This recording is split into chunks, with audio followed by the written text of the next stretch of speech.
In the original story, future Trunks went to the past to give Goku the heart fires in hopes he could change the past so that way his future will change. But of course, it didn't happen, and much like the original story, future Trunks went back to the past to help the Zfighter defeat the androids. The androids were completely different from his own timeline.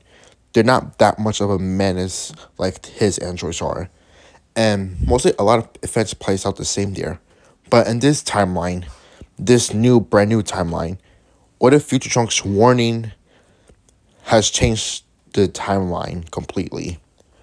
What I mean by this is that in this further timeline, Gero still continue to gather data, and he able to catch the data of Future Trunks and hearing his warnings, and about the fact that he's from the future. So, and this what if we've been doing what if the androids won in the present timeline. We could start off right away where Dr. Gero has heard the message from Trunks.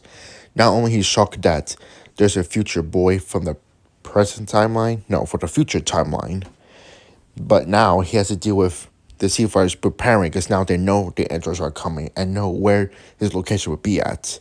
So right now he's kind of in a fit of panic. So the only thing he could probably do right now is he has to solely focus on Android 17 and 18. He really needs them to be controlled since he knows how uncontrollable they could be are. And most likely he has to upgrade himself. But luckily, he's not too worried. He's now able to get Future Trunks DNA and King Ko and Mecha Frieza because now he has their DNA, which is good. But oh yes, this also includes Goku's instant transmission and his yard track training. So Dr. Gero now has to prepare himself. So now he actually going to solely focus on Android 17 and 18. He's able to upgrade them more and more. Now making sure they're now able to obey him and use the DNA that he has earlier. And now he focuses on himself, making himself stronger and Android 17. But not only just that, but he also makes some other androids. Just at least some nanobots could make him some more androids at his secret lab where Cell was being developed at. So, just like that, nothing changes up until we get to 17, 18. The reason why I don't change Gero and 19's fight is that, yeah, they may be stronger and may know about Goku's abilities, but I feel like Super Saiyan Vegeta would still come in and defeat 19. Yeah, 19 might be stronger, but it won't matter since I feel like Vegeta will still defeat him pretty easily. I mean, yeah, he might have a little bit of challenge, but he was still able to defeat the Onion Android. Things changes a lot when 17 and 18, the moment they awaken. Instead of killing Gero, they actually follow his orders and attack the Sea Fighters. Vegeta was cocky. He could think he could take out these androids, but this time, instead of his arm being broken, Android 18 is able to kill Vegeta. Because, guess what? She now has the energy absorption, along with 17. Originally, they don't have this, but in this version, since Gero wants to be prepared for these new Sea Fighter power ups, he makes sure he get his own androids and power ups. So, just like before, into Trunks' horror, the same thing happened to his own future timeline. The Sea Fighters begin to die one by one, and future Trunks this time, he doesn't survive and able to escape. He dies as well, with Gero able to get rid of all the Sea Fighters. He then takes the entries to find Goku, which the first thing he would check is Goku's house. And of course, Yamcha was going to take Goku to a different place, but since they don't have time with that, the androids found Goku. They killed Gohan in front of Goku, then Chi-Chi, then Yamcha, and finally, they killed a defenseless Goku. And with them completing Gero's legacy and his mission, well, they do whatever they want. I don't know what Gero's going to do after he killed Goku, but I'm assuming he'll either, one, try to rebuild the Red Ribbon Army, or he'll at least try to take over the world.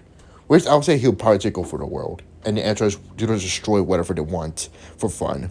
And since Piccolo died, this means Kami dies, along with the Dragon Balls, meaning there's no way for anyone to bring them back. Everyone's permanently dead. And at least Goku didn't die from the heart first, but nobody's going to revive him since the Dragon Balls are now destroyed. Unfortunately, Bulma's still alive, but she now has to go into hiding with her father. Yeah, they figured they could build a ship, but it's kind of too risky since if their ship was built and they were seen, they would get shot off for now. So, to Bulma's horror and sadness, she had to stay in hiding with little Trunks. And they hoped they could survive one day. Maybe someone would be strong enough to take out the androids. Well, there is one strong person that could take out the androids. Although they're not 100% strong, and, well, he is pretty strong. And that is none other than Imperfect Cell from the future timeline. He still arrives, and he's able to see many destructions and stuff like that. So he knows that the androids must have killed the Zfighters, so he doesn't sense them anymore. And of course, he cannot sense the androids, so this is perfect for him. He flies off to where the androids are at. He finds 1718 destroying a city. Cell lands and introduces himself to 1718 and telling him who he is and what he's here for. And of course, the androids are not going to let him absorb them, so the two of them fight Cell, and Cell's surprised. He didn't expect to be 2v1, but he kind of expected at the same time. At first, he thought it was going to be an easy battle, but as the battle goes on, he realized that he stands no chance. And somehow, every time he used key attacks, somehow these first androids could absorb them, which he has no idea they could do. And right away, he knows that he's outmatched, and he has to fly off. And eventually, 1718 would notice his regeneration, since as the battle, they probably would rip off one of his limbs off, and Cell would regenerate, so they're going to make sure they kill this Pokemon for good. They both charge up a powerful attack, and with a single double blast, Cell is completely disintegrated. Not even a single cell left. He is dead. And yeah, Gero would see that his own creation Cell is from the future as well, which concerns him too, because since what if his cell he's working on will betray him like this one could? But at the same time, he doesn't know that this cell was made to absorb these androids to begin with. But since he's now able to destroy all the Zfighters and has a lot more resources, he could probably make his version of Cell straight up perfect. Although it may take a while. So it might take him years, months, who knows. So he doesn't get to work right away since he doesn't really need to, since 1782 are now a lot stronger. He does at least one android. That would be Android 16. And he able to upgrade 16. And of course, since 16 programming to destroy Goku is already being completed by 1718, he mostly stayed with his father or just go with 1718. He doesn't have a proof of nature anymore since he's now completely upgraded by Gero with his new materials. So, just like that, the Zfighter are dead. Bulma is and her parents are now in hiding.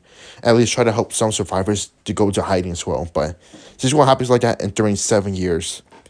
And everything's going well with Gero. No one is able to stop him. Sure, there are some resistance, there's some police, there's some militaries, but they can't really defeat his two greatest creations. But soon, in about 7 years, a ship will land, and this ship will give these androids a run for their money. And this is where we leave it off for now. There will be a part 2 next week, so I hope you're looking forward to that. See you guys.